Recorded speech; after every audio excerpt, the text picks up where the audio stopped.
Bon, comme promis, on se retrouve pour une vidéo sur la pyroplasmose.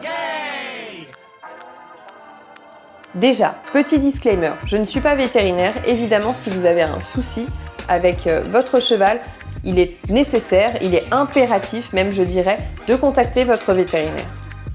La maladie de merde qu'on retrouve chez beaucoup de chevaux. Alors, la pyroplasmose, déjà, qu'est-ce que c'est? Eh oh, vous pensez à vous abonner? Vite, vite, vite, hein. Et on like aussi. Et on peut commenter aussi, ça me fait toujours plaisir. Ensuite, revenons à nos moutons. La pyroplasmose est une maladie parasitaire transmise par une tique porteuse d'un protozoaire. Oui, ça fait beaucoup de mots scientifiques. Mais bon, on va expliquer tout ça. Ce qu'il faut savoir, c'est que la majorité des ânes et des chevaux, donc équidés, qui sont contaminés sont des porteurs latents.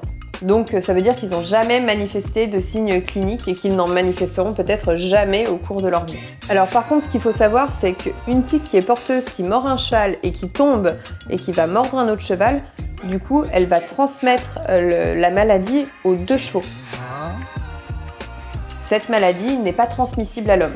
Les tiques font partie de la famille des acariens et elles sont surtout actives printemps-automne. Donc là, à ces périodes-là, il faut vraiment bien vérifier vos chevaux régulièrement, le plus souvent possible, tous les jours, hein, si c'est possible. Et si jamais vous trouvez une tique, enlevez-la. Pour autant, la maladie n'est pas contagieuse parce qu'un cheval contaminé ne va pas contaminer un autre cheval sain. Bon, ce qu'il faut savoir, c'est qu'il y a deux types de pyroplasmose.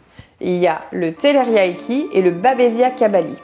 Il est impossible de savoir quel type de pyroplasmose a le cheval juste avec un examen clinique. Il va falloir des examens beaucoup plus poussés pour savoir de quoi il retourne. Mais du coup, quels sont les signes cliniques que vous pourrez observer sur votre cheval? En tout cas, qu'est-ce qui doit vous mettre la puce à l'oreille? Eh ben, c'est pas très compliqué au final. Un cheval qui est abattu, qui ne mange pas, s'il y a de la température, une forte hyperthermie, hein, là on ne parle pas d'une température à 38,5, on parle de 40, hein, de la bonne température.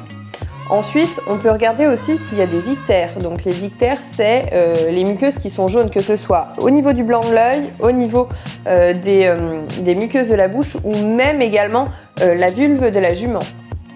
Ensuite, vous pouvez regarder s'il y a des œdèmes. Ça aussi, ça doit vous mettre la puce à l'oreille. Les œdèmes, vous pouvez en avoir un petit peu de partout. Ça peut être au niveau des membres, ça peut être au niveau du fourreau parfois aussi, et ça peut être au niveau de la tête, des ganaches. Vous pouvez avoir ce genre de choses-là. Ce qu'il faut savoir aussi, c'est que la pyroplasmose, c'est pas qu'une forme aiguë avec une grosse poussée de fièvre. Ça peut être aussi une forme chronique. Et que ce soit le Theileria ou le Babesia, les deux peuvent présenter une forme chronique. Et du coup, dans cette forme chronique, et c'est là aussi où il faut être vigilant et savoir et connaître son cheval et écouter son cheval. C'est-à-dire quand vous voyez votre cheval qui est fatigué à l'effort anormalement, qui maigrit, donc qui perd du poids, qui perd aussi du muscle, et vous pouvez aussi regarder les urines de vos chevaux et notamment quand les fins d'urine des fois sont sombres, ça n'est pas normal, ça veut dire en fait tout simplement qu'il y a du sang dans les urines. Du coup, comment on diagnostique la pyroplasmose? Bon, c'est simple, déjà on observe les signes cliniques, en tout cas vous faites venir votre vétérinaire, il observe les signes cliniques. Il y en a qui sont très très évocateurs et qui ne laissent que très peu de place au doute et à ce moment-là ils peuvent traiter directement. Mais quand un doute subsiste et qu'on veut exactement savoir ce qui se passe, quel est le type de pyroplasmose qu'on a et la charge, on va regarder si la charge est faible, modérée ou forte, et en fonction de ça, le vétérinaire adapte le traitement. Du coup, la seule façon de savoir ça, c'est de faire un test PCR. Alors le test PCR, c'est un peu le truc à la mode que tout le monde connaît, hein. Mais pour le coup, on vient tester pour savoir quelle est la charge et quel est la type de pyroplasmose. La dernière question qui nous reste à traiter, c'est le traitement. Qu'est-ce qu'on fait pour traiter une pyroplasmose? La seule personne compétente de toute façon pour traiter une pyro, c'est votre vétérinaire, personne d'autre. De plus, pensez vraiment à agir rapidement, c'est primordial. En 24-48 heures, une pyroplasmose non traitée peut emporter votre cheval. Alors bon, pour traiter Une pyro, il n'y a pas 36 000 façons de faire, il faut faire des injections d'imidocarbe. Imidocarbe en intramusculaire, évidemment. On appelle ça le Carbésia. Donc quand on vous parle de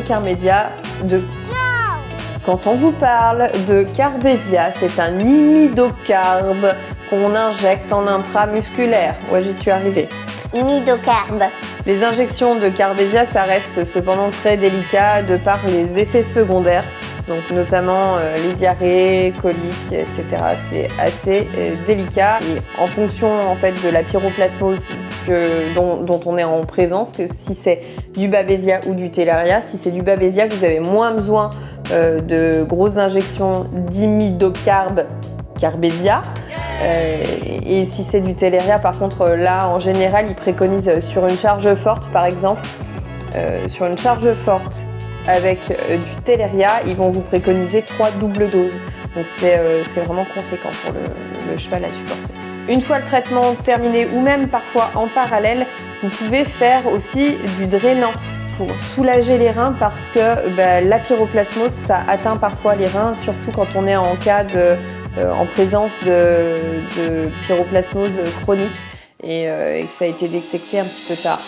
Donc ça, c'est vraiment quelque chose qui va aider. Vous pouvez aussi, après le traitement Carbésia, faire des cures de fer, notamment pour aider le cheval à remonter ses globules rouges qui souvent ont été détruits par la pyroplasmose, puisque les pyroplasmes, en fait, ils se mettent sur les globules et ils les font éclater.